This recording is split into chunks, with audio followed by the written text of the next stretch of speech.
News This Morning. Good morning, I'm Connor James. The time is about 6 o'clock on this Monday morning. Let's check in with meteorologist Kelly McShane for a look at that forecast as we approach basically a really hot day, Kelly. Yeah, it's going to be pretty hot out there. That sun now just starting to creep over the horizon. Pretty calm, though, conditions as we head into this morning. So let's go ahead and take you outside of our studios. Like I said, the light starting to shine a little bit. A few clouds here and there, but overall a calm start to our day. Those temperatures in the low to mid 60s. A few upper 60s showing up, but overall we're looking at pretty calm temperatures. And then satellite and radar showing those clouds filtering in and out, so we could wake up to some clouds, but a lot of us will still see the sunshine this morning. We will be sunny for today, but then tomorrow big changes are coming. We do have a potential for severe storms. I'll have all those details in my full forecast coming up. Connor? All right, thanks, Kelly. Now to a story we've been following throughout the night. Kentucky state police officials are investigating a fire in Pike County that killed one person. Police say they got a call about the fire just after 7 p.m. Sunday evening. The investigation is still ongoing. No foul play is suspected. We will have more information as it becomes available on our website, WYMT.com. And today will start the third week since the miners protesting Black Jewel stepped onto the train tracks in Cumberland. They blocked a load of coal and vowed not to leave until being paid. I have more details and recap what led to this point and what's to come. By now, you're more than likely familiar with the Black Jewel miner protests happening in Harlan County. We're about to enter the third week since those initial protests. But how did we get to this point? Let's look back at a timeline of the events. One of the largest coal companies in the United States is filing for Chapter 11 bankruptcy. This was our initial report on July 1st. Black Jewel filed for bankruptcy and miners found they were out of the job. CEO Jeff Hoops later resigned as part of a legal agreement, and it was around that time that 1,700 miners across 4 states started to see the paychecks in their bank accounts disappear. My husband checked the bank account and it had happened. $3,000 in the hole. Within that first week, we started seeing a handful of meetings pop up for these miners. County officials essentially laying out what was available for these miners. And then within that first week, we also saw the groundwork for legal action be laid. Now let's fast forward to July 29th. We started getting reports that there was a train at one of the Black Jewel mines that had closed down. It was loading up coal to take. That mine was the Cloverlick No. 3 mine in Cumberland. This is when 5 men decided to step onto the train tracks and block the train from leaving. We're just here to do it for all the coal miners that got bankrupt and haven't been paid yet. They're sitting here loading trains. Exactly why we're doing it. Kentucky State Police came, broke up that protest, and then the miners decided to move down the tracks along US 119. That's where we find ourselves now. There's been a handful of updates, like the CSX engine getting through without that coal. Those Black Jewel mines then went up for auction in Cincinnati. A 3-day auction landed bidders and attorneys in a courtroom in Charleston, West Virginia on August 5th. 40 miners made their way from Harlan County to that West Virginia courtroom. And after 2 days in court, we found out Copper Glow won the bids for the Lone and Black Mountain mines. Those are the mines that many of these miners work at. Copper Glow pledged $1 million to those miners who were going on more than a month without pay. Lawyers for the miners are also working on securing a couple more $1 million from the Copper Glow purchase. But until these miners see some physical money in their bank account, they say they're going to stay camped out at the tracks. And this past weekend, we found out that former Black Jewel miners will now have access to their 401k funds. We have the whole document in regards to that on our website, WYMT.com. And after seeing families struggle from the Black Jewel bankruptcy, a church in Lexington wanted to help out.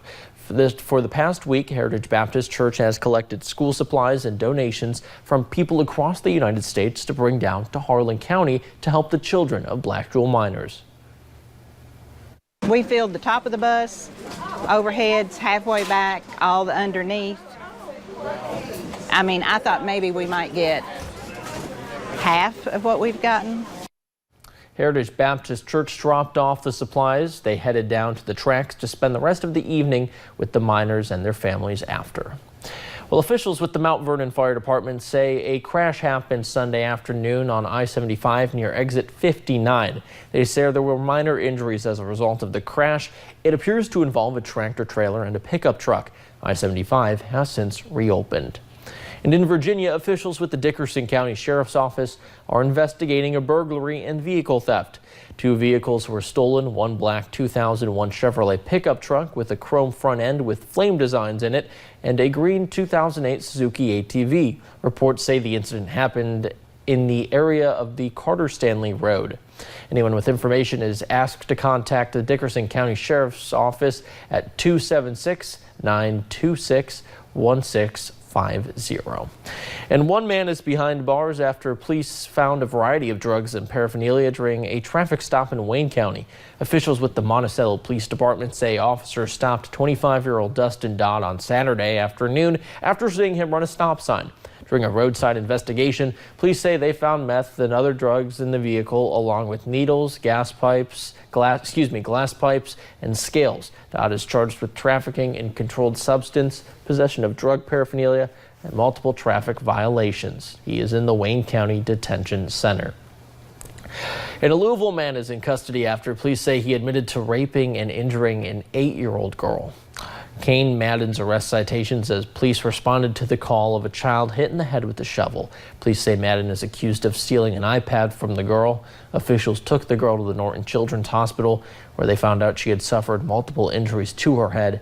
Madden is being charged with rape, assault, and robbery. And Lowell County deputies arrested a fugitive from Alabama Friday afternoon.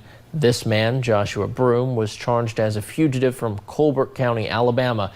They found and arrested him just off Adams Van Road, about 5 miles west of London. Broom was wanted for sexual abuse of a child. The state of Alabama will extradite him. Until then, Broom is in the Laurel County Detention Center.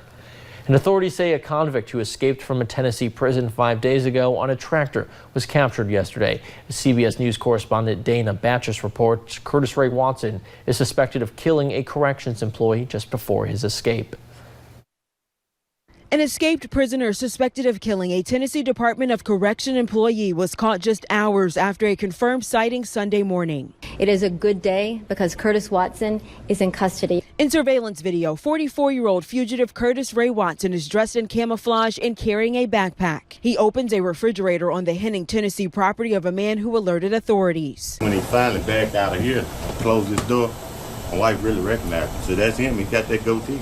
Within 30 minutes, hundreds of law enforcement was on scene and in that area. TBI spotted Watson coming out of a soybean field. Watson surrendered without incident. Watson had been on the run since Wednesday when he escaped from the nearby West Tennessee State Penitentiary on a prison tractor while on lawn mowing duty. That morning, an intense manhunt was launched after the body of Deborah Johnson was found by her co-workers in her house on prison grounds. Officials say a cord was wrapped around the 64-year-old's neck and she had been sexually assaulted. Watson was discovered missing hours after he was seen near Johnson's house. Rewards totaling nearly $60,000 were offered for information leading to Watson's arrest. He was relieved to be over with his run. On Thursday, the Tennessee Bureau of Investigation secured warrants against Watson for charges including first-degree murder. Danya Backus, CBS News. Watson was serving a 15-year sentence after pleading guilty to the aggravated kidnapping of his wife. And officials say 5 children are dead and 1 mother is hurt after a house fire in Pennsylvania. The home served as an overnight daycare for kids. Officials say a mother ran through the fire and attempted to drive herself to the hospital, but crashed her car. She's now recovering at a Pittsburgh hospital. A neighbor tried to help save the children, but said the flames and smoke were unbearable. First responders say it's always difficult to work an event like this one. A few of my guys and girls, guys here today, they're having a little bit of problems. These firefighters are tough, but when something like this happens, it's a little bit different. Local investigators are working together to find out what exactly caused the fire.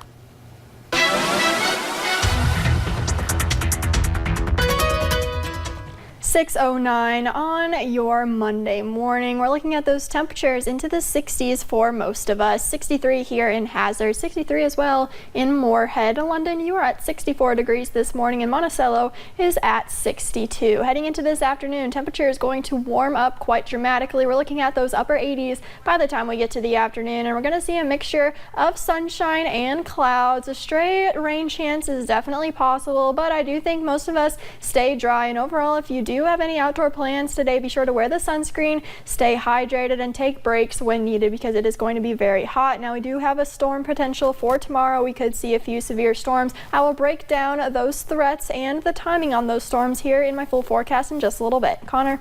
All right, thanks, Kelly, and thank you for joining Mountain News this morning. More news is on the way. Still to come, remote area medical, also known as RAM, made its way back to the mountains this weekend. The Democratic candidates were out in force at the Iowa State Fair, assuring voters they have a plan to curb gun violence.